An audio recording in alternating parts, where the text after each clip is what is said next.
Di sini gue akan bahas gimana caranya kalian bisa jadi miliarder muda. Dengarkan apa yang gue omongin di sini. Kalian bisa cerna baik-baik videonya dan gue yakin kalian akan mencapai ya status miliarder di usia yang relatif lebih muda dibanding orang-orang lain. Namun gue ngomong di sini jalannya nggak gampang, tapi gue akan coba outline 5 prinsip yang gue udah pelajari selama proses gue 10 tahun kurang lebih berjualan, berbisnis dan mencari duit. Gue itu mulai dari keluarga yang relatif biasa-biasa saja ya. Jadi gue sama seperti kalian mulai dari nol juga. Gue mulai di market saja modal dari 2 juta rupiah. Gue dari SD udah mulai jualan, SMP itu gue udah mulai jualan pomade ya. Gue dagang impor barang dari Cina ya. Ada yang bilang, oh impor berarti modalnya besar. Enggak ya. Zaman dulu kalau kalian tahu website seperti DHgate atau Global Source itu, kalian bisa order dari 10 kuantitinya 12 ya. Jadi mereka bisa shipping dengan barang yang kuantitas rendah. Nah itu gue mulai jualan di marketplace seperti Kaskus dulu ya. Dulu belum ada Tokopedia. Orang masih jualan di Kaskus sampai transisi ke Tokopedia. Di weekdays gue jadi agen properti, cari listing ya. Setelah gue udah nganter barang-barang gue ke Jaya Nenek Sepeda, gue mulai listing di sana. Dan untuk di weekend, Sabtu Minggu gue jadi wedding organizer. Jadi banyak yang udah gue lakukan ya. Ini prosesnya nggak instan dan nggak cepat. Setelah gue naik ke bangku SMA pun, yang gue lakukan adalah gue bikin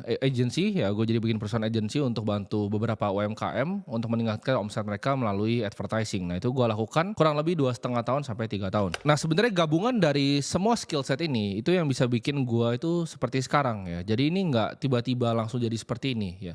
Nanti gue akan jelasin gimana cara skill setnya itu saling nyambung dari pekerjaan-pekerjaan yang gue pernah lakukan sebelumnya. Mungkin yang baru kenal gue itu lihat judul seperti ini langsung ngerasa aduh ini berisik banget orang yang kenapa dia nggak ngajarin jadi miliarder, apakah dia udah jadi miliarder. Mungkin banyak yang berspekulasi juga ya, sampai berita-berita di luaran sana berspekulasi net worth gue itu berapa sih sebenarnya, gue punya uang berapa. Jawaban jujurnya adalah gue nggak tahu ya. Jadi ini kata-kata gue ambil dari John Paul Getty. Kalau lu tahu exactly uang lu berapa, berarti uang lu belum banyak. Jadi ini makanya gue sangat ragu pada artikel-artikel di Forbes yang bilang oh ini terkaya, ini terkaya. Jawabannya enggak ya.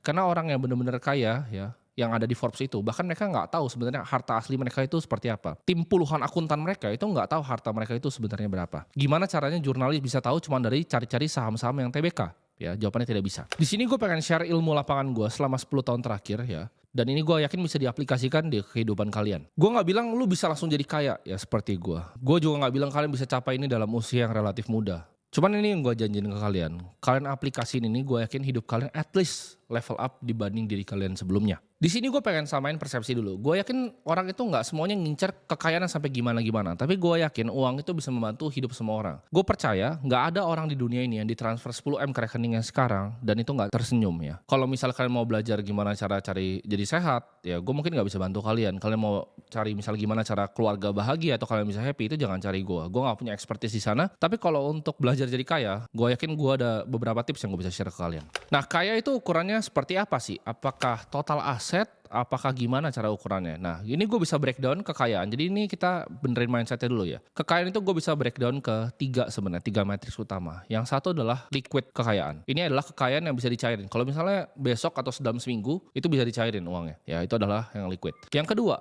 ada yang kaya secara net worth ya. Jadi dia punya perusahaan yang mungkin TBK ya sahamnya, terus dia kelihatan menggelembung sekali kekayaannya, kayak banyak-banyak yang di India itu yang super kaya di Forbes atau di Indonesia yang tiba-tiba melejit.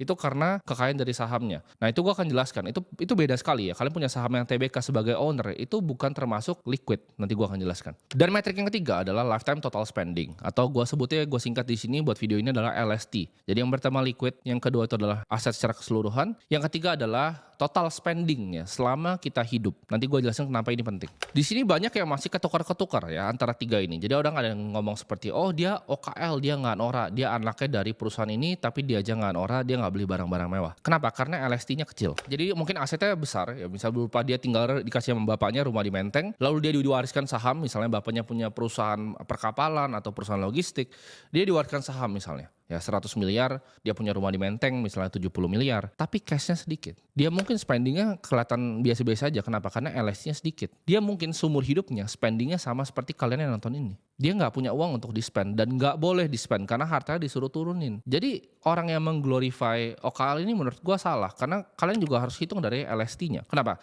LST yang rendah menunjukkan bahwa bapaknya mungkin dulu pas pertama bikin kekayaan ya, pas bapaknya itu OKB, bapaknya LST tinggi ya. Dia beli pesawat jet segala macam, tapi anak-anaknya itu cuma dikasih rumah dan nggak boleh spending, uangnya disuruh turunin ke anak-anak yang lain biar nggak habis di anaknya yang nggak bisa kerja ini. Nah ini ada perbedaan lagi, orang yang punya cash liquid itu sangat berbeda dengan orang yang ibaratnya asetnya ini menggelembung ya. Berbeda di mana? Contohnya, banyak yang kira